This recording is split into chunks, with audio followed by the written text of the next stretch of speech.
지금 보시는 사진 자료는 FTX와 연관된 기업들입니다. 현재 블룸버그 크립토가 공식 트위터를 통해 이와 같은 사진을 게시하였는데 FTX와 FTX US, 알라메다 리서치 등 FTX 계열사들의 각종 관계로 얽힌 기업이나 프로젝트들이 너무나 많죠. 이 직접적인 노출과 토큰 가격의 급락 등으로 인한 피해와 관계자들의 회의론을 보게 되면 FTX의 붕괴의 여파 완화 조짐은 거의 보이지 않는 수준이라는 말을 공통적으로 하게 되는데, 이제 쉽게 말해서 도미노 붕괴 현상은 아직 시작도 안 했다라는 것입니다. 구독과 좋아요, 알림 설정 부탁드립니다. 안녕하십니까. 암호화폐 정보를 전달해 드리는 닥터 비트맨입니다. 네, 평일의 마지막 금요일의 아침이 밝아왔습니다. 어떻게 편안한 밤 잘 보내셨나요? 현재 FTX발 암호화폐 시장의 충격이 참 쉽게 가시지 않고 있습니다. 이 답답한 시간들 반복이 되고 있는데, 일단 코인 마켓캡에서 메이저 탑10 코인들 먼저 한번 살펴보도록 하겠습니다. 네, 일단은 시가총액 1위의 비트코인의 경우는 전날과 크게 다르지 않습니다. 0.03% 상승한 16,669달러들을 나타내고 있으며, 이더리움은 이제 1,200달러 선이 거의 붕괴 직전입니다. 1.22% 하락을 했는데요. 이제 7위의 XRP의 경우는 1.61% 상승한 0.38달러, 도지코인의 경우는 1.15% 하락한 0.084달러대를 나타내고 있습니다. 비트코인의 더미넌스, 이더리움의 더미넌스 각각 살펴보게 되면 38.6%, 17.7%를 나타내고 있는데요. 그렇다면 과연 선물 투자자분들은 현재 포지션 어떻게 잡고 있는지 롱숏 비율 한번 확인해 보도록 하겠습니다. 네, 일단 비트코인의 경우는 롱 포지션이 65%로 더욱 우위를 점하고 있습니다. 이더리움의 경우도 이제 롱 포지션이 58%로 우위를 점하고 있으며, 이제 XRP의 경우도 이제 롱 포지션이 65%로 더욱 우위를 점하고 있네요. 네, 현재 FTX의 경우는 이게 돌이켜 보았을 때 이 파산의 시그널들이 몇 번 있었다라는 것을 확인할 수가 있습니다. 이제 지난 2022년 9월 FTX가 320억 달러 기업 가치로 10억 달러에 달하는 투자 유치를 진행하였었는데, 이걸 생각해 보았을 때 FTX와 알라메다 리서치의 수익성이 좋고 재무적으로 튼튼했었다라면 2021년 9억 달러를 투자받고 단 1년 만에 추가로 1,000억 달러를 투자받으려 할 이유가 없었습니다.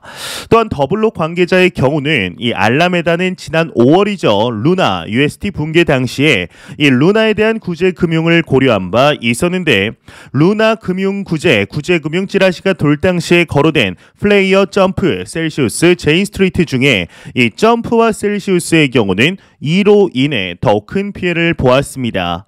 이러한 정황을 보았을 때 알라메다 역시 이제 루나와 관련된 손실이 있을 수 있다라는 추정을 해볼 수 있는데요. 이제 물론 당시 시점에서 이러한 뉴스를 보고 알라메다가 지급불능 위기에 빠졌다라는 결론으로 이어지기에는 굉장히 힘들었지만 말이죠. 또한 이제 올해 9월, 즉 파산 2개월 전 한 크립토마켓 분석가의 경우는 FTX의 미결제 약정 움직임이 이상하다라면서 FTX를 사용하는 대형 거래자가 위기에 처한 것이 아니냐라는 의문을 제기한 적도 있었습니다. 이제 보통 바이낸스의 선물이 상장되어 있는 암호화폐는 대부분 이 바이낸스가 2위 거래소의 4배에 해당할 정도로 미결제 약정을 보유하고 있는데, 유독 올해 9월 이제 이더리움만이 FTX의 미결제 약정 비중이 이례적으로 증가를 한 것입니다. 이제 전체 거래소의 미결제 약정 규모가 70억 달러에서 60억 달러로 하락하는 동안 FTX 거래소의 이더리움 미결제 약정 규모는 6억 달러에서 14억 달러로 그 비중은 9%에서 무려 20%로 증가하였는데, 일단 여기서 미결제 약정이라고 말하는 것을 쉽게 말해 이제 현물의 거래량 정도로 이해하시면 문맥상 이해하시는데 어렵지 않으실 겁니다. 이 FTX에서 이더리움의 거래량이 폭발적으로 증가했다라는 것이죠. 이를 해석할 때 FTX에서 큰 포지션을 보유하고 있는 시장 참여자가 특정한 가격선을 지지하려고 노력하는 게 아닌가라는 주장이 나왔었습니다. 그리고 특정한 가격선을 지지하려고 노력하는 이유가 바로 그 가격선이 무너졌을 때 레버리지 청산이 발생을 하면서 특정 기업이 큰 위기에 빠질 수 있기 때문이다라는 뜻이 되는데요. 현재 FTX의 파산으로 직접적인 타격을 받는 주체는 이제 두 가지로 나눌 수가 있습니다. 첫 번째로는 FTX의 지분 투자자와 FTX 거래소의 자금을 예치했던 고객들입니다. FTX가 현재까지 투자 받은 금액은 18억 달러쯤으로 추산이 되는데 여기 지금 보시는 사진 자료는 FTX와 연관된 기업들입니다. 조금 더 확대를 해보도록 하겠습니다. 현재 블룸버그 크립토가 공식 트위터를 통해서 이와 같은 사진을 게시하였는데요. 이제 FTX와 FTX US, 알라메다 리서치 등 FTX 계열사들의 각종 관계로 얽힌 기업이나 프로젝트들이 너무나 많죠. 이 직접적인 노출과 토큰 가격의 급락 등으로 인한 피해와 관계자들의 회의론을 보게 된다면 FTX의 붕괴 여파 완화 조짐은 거의 보이지 않는 수준이라는 말을 공통적으로 하게 되는데 이제 쉽게 말해서 도미노 붕괴 현상은 아직 시작도 안 했다라는 것입니다. 이 앱토스, 로빈후드, 유가랩스, 팀 에스크 등등 이제 하나하나 다 열거하기도 현재 힘든데 FTX의 대표적인 지분 투자자들의 손해를 보게 되면 패러다임이 2.9억 달러, 세퀘이어 캐피탈이 2.1억 달러, 손정희 회장의 소프트뱅크가 1억 달러, 캐나다의 온타리오주 연금펀드가 0.8억 달러를 손실을 보았습니다. 거래소 예치금은 손실 말할 것도 없습니다. 이번에 파산 도마에 오른 제네시스 트레이딩은 1.8억 달러, 전 세계에서 가장 큰 비트코인 펀드를 운용하는 그레이스케일의 모 회사 갤럭시 디지털은 7,680만 달러, 코인베이스도 1,500만 달러의 손실을 보았는데요. 현재 NFT 중에 가장 유명한 BAYC 또한 프로젝트의 트레저리를 FTX에 보관했다가 피해를 입었습니다. 이 FTX가 돌려주지 못한 고객 자산만 최소 100억 달러이므로 이러한 피해가 암호화폐 시장 참여자에게 어떠한 방식으로 분배되어 있는지 시간이 지나면서 구체적으로 드러날 것이며 현재 우리가 알고 있는 피해 규모는 빙산의 일각일 가능성이 너무나 높습니다. 지금 이제 도미노 붕괴 현상이 아직 시작도 안 되었습니다. FTX를 위한 구제 금융 펀드가 활성화되면 과연 이 도미노 현상을 막을 수가 있을까요? 이제 그렇게 되면야 너무 좋겠지만 구제 금융이 완벽하게 활성화되기 전에 연계되어 있는 다른 코인 기업들, 거래소들의 줄파산이 시작될 것입니다. 현재 여러분들도 보신 분들이 있으시겠지만 이 제네시스 트레이딩은 파산 신청을 대표적인 이제 비트코인 그 억만장자 윙클보스 형제가 만든 이 제미니 거래소의 경우는 사업 중단을 발표했습니다. 이 제미니 거래소의 경우는 완전한 사업 중단은 아닙니다. 이 제네시스 트레이딩과 연계한 상품의 사업 중단을 발표한 것인데 그러기에 이제 항상 말씀드리지만 이 사태가 완전히 잠잠해질 때까지는 콜드 월렛의 자금을 잠깐이라도 이체해 놓으시길 바랍니다. 이제 영상 설명란과 고정 댓글창에 구매 링크 남겨놓았습니다. 에이 설마 내가 쓰는 거래소는 뭐 괜찮지 않을까 하는 아니란 생각이 돌이킬 수 없는 피해를 만들 수가 있습니다. 이제 절대 거래소들은 출금 정지를 할 때 몇 월 며칠에 출금 정지할 테니까 이전에 자금 옮겨 놓으세요 라는 공지 말을 하지 않습니다. 아무도 예상하지 못하는 시점 갑자기 거래 중단을 시킵니다. 지금의 사태를 보면 이제 옛말에 이러한 말이 있죠. 이게 늦었다고 생각할 때가 빠를 때이다 라는 말이 있는데 지금의 사태를 보게 되면 늦었다고 생각할 때가 정말 늦을 때일 가능성이 높습니다. 여러분들의 자산은 여러분들이 지키셔야 합니다. 아무도 여러분들의 자산을 보장하지 않습니다.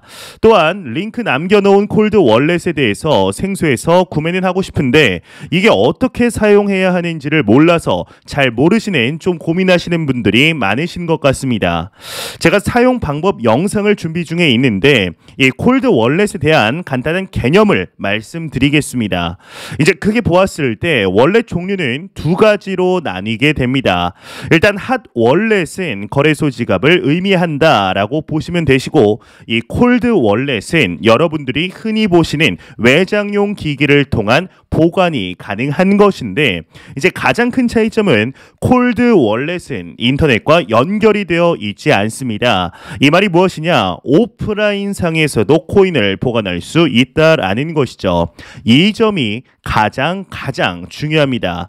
인터넷과 연결되어 있지 않다는 것, 이 말인즉슨 여러분들의 자산의 통제권이 거래소에게 주어지는 것이 아닌 여러분들 스스로에게 100%의 통제권을 부여해 준다라는 것인데, 여기서 또 드는 걱정이 혹시나 콜드월렛 업체가 망하면 어떻게 하나, 넣어놓은 코인 다 없어지는 것 아니냐라는 걱정을 하시는 분들이 계십니다. 이제 결론부터 말씀을 드리면은 이 업체가 망해도 코인 보관은 영구적으로 가능합니다. 이유는 이제 코인을 콜드월렛에 보관하면 이 코인을 회사가 보유하고 있는 것이 아닙니다. 그리고 기기에 저장되는 것도 아닙니다. 온체인 데이터상에 블록체인상의 코인이 보관되어 있게 되는데요. 그러면 이제 또 하나 걱정거리가 바로 기기 잃어버리면 끝 아니냐라고 불안해하실 수 있습니다. 이제 방금 말씀드린 대로 콜드 월렛은 기기 안에 보관하거나 회사가 보관하고 있는 것이 아닌 이 블록체인상에 보관하고 있는 것이기 때문에 보안 코드만 재입력하면 불러올 수 있습니다. 기기 해킹과는 전혀 관계가 없다라는 것이죠. 이를 조금 더 쉽게 말씀드리면 기기의 분실이 곧 코인의 분실로 이어진다라는 것이 절대로 아닙니다. 꼭 콜드월렛 구매하시길 바랍니다. 여러분들 자산 여러분들이 지키셔야 하며, 지금 필요 없다라고 생각하셔도 요즘 술 나가서 먹으면 물가가 하도 올라서 뭐 그런지 5만원 7만원 나오지 않나요? 이 술 한두 번 안 먹는 돈으로, 옷 한 벌 안 사는 돈으로 일단 구매해 놓으시길 바랍니다. 현재 이 크립토 마켓이 FTX 사태로 인해서 비관론이 팽배한 상황입니다.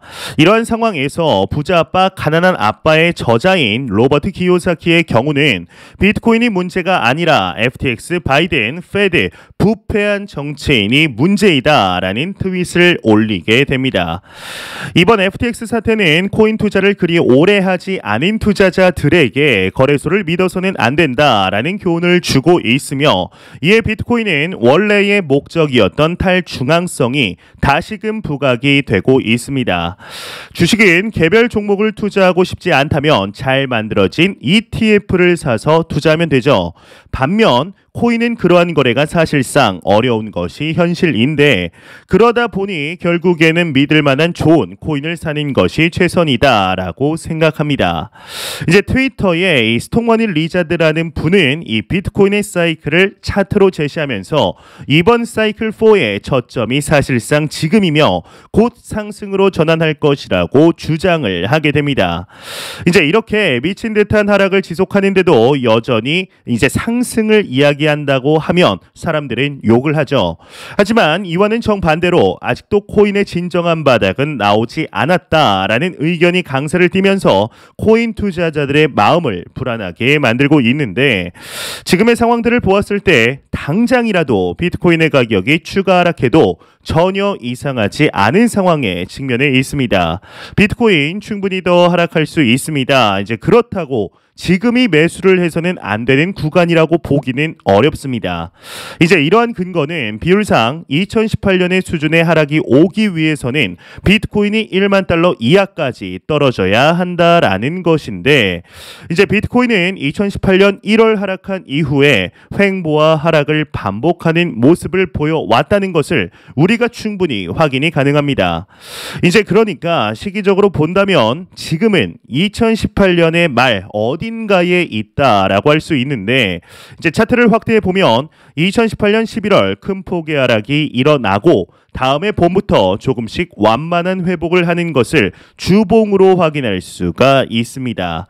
이러한 뷰는 이제 매크로 등을 다 무시하고 사이클상으로만 본 것인데, 이 하락이라고 하면 계속 빠질 것만 같은데 또 그렇지가 않죠. 또 중간중간 갑자기 오르는 때도 있습니다. 이 시장이 어려울 때 투자자들이 격양되는 것이 이해가 가능합니다. 하지만 이제 막상 하락을 점친다면 선물에서 숏을 때리기 생각이라도 해야 하는 것이 아닌가 싶지만 또 숏을 쳐도 순간순간 나오는 뚝배기 빔에 청산을 당하기 일쑤입니다. 결국 이제 코인 시장은 좋은 코인을 담고 기다리는 것이 최선의 대응이다라고 볼 수 있습니다. 비트코인을 계속해서 추가 매수해야 한다고 주장하는 이유도 여기에 있는데요. 이 비관론자들은 언젠가 한 번은 맞추면서 영웅이 되겠지만 하락으로 돈을 버는 현물 투자자들은 없습니다. 현재 시장이 한치 앞도 모르는 상황으로 돌아가고 있는데 그렇지만 우리가 생각을 해야 하는 것은 이 사태가 시장을 완전한 파멸의 길로 이끌 것인가입니다. 저는 절대로 그렇지 않다라고 생각합니다. 과거에도 그랬듯이 크립토 마켓은 다가올 미래 이번 연도 루나 사태와 FTX 사태로 인해 한 단계 성장하는 모습을 보여줄 것이라 100% 확신하고 있습니다. 규제가 정해지고 울타리가 정해지며 이로 인한 불확실성의 제거와 더불어서 엄청난 유동성 자금이 몰려올 때가 온다고 확신하고 있습니다. 우리는 그때를 기다려야 합니다. 준비해야 합니다. 그렇지만 그 시기를 아무도 모르기 때문에 꾸준히 분할 매수를 진행하는 것이죠. 이제 매영상 말씀드리지만 이 시장을 절대로 단기적인 시각으로 바라보지 마시고 장기적인 시각으로 항상 오랜 시간 동안 함께 할 수 있는 여유 자금을 통하여 투자를 진행하시길 진심으로 바라 보겠습니다. 제가 준비해온 소식은 여기까지입니다. 영상이 도움이 되셨다면 구독과 좋아요 그리고 광고 한 편만 처음부터 끝까지 시청 부탁드립니다.